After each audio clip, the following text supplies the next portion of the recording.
Un jouet pour enfants tourne autour d'un axe vertical fixe. Dans ce schéma, il y a quelques positions occupées par les points A et B lors de la rotation de rotateur. Les points A1, A2, A3, A4, A5 représentent les positions de l'expression A pendant son mouvement. Nous avons OA1 est égal à OA2 est égal à OA3 est égal à OA4 est égal à OA5. Alors, les distances OA1, OA2, OA3, OA4, OA5 sont fixes et représentent la trajectoire du mouvement rayon fixe.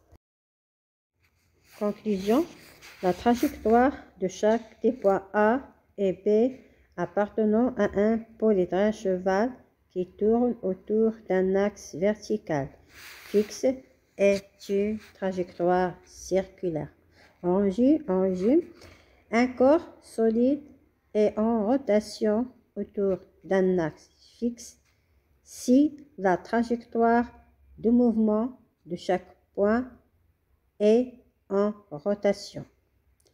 Les points O, A et OB ne bougent pas.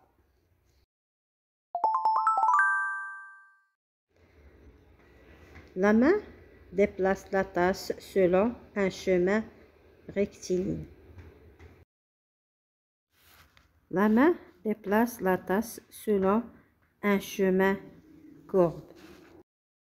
Faire le tour du jeu en rotation. On observe que A1, B1 est égal à A2, B2 est égal à A3, B3 est égal à A4, B4. Bon, la direction du vecteur AB ne change pas.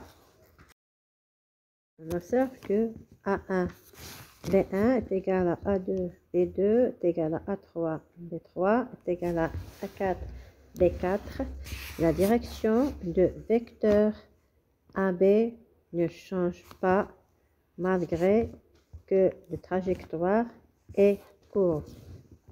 Même lorsque le déplacement de moment est circulaire, on voit que A1, B1 est égal à A2, B2 est égal à A3, B3 est égal à 4, B4. C'est-à-dire que la direction du vecteur AB ne change pas.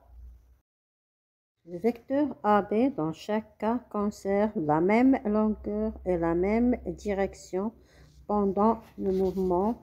On dit que le corps est dans un mouvement de déplacement, c'est-à-dire mouvement de translation. Les trajectoires des deux points A et B coïncident. Mouvement de tasse, déplacement droit. Mouvement de tasse, déplacement courbe. Le mouvement de chaque brouette est un déplacement circulaire.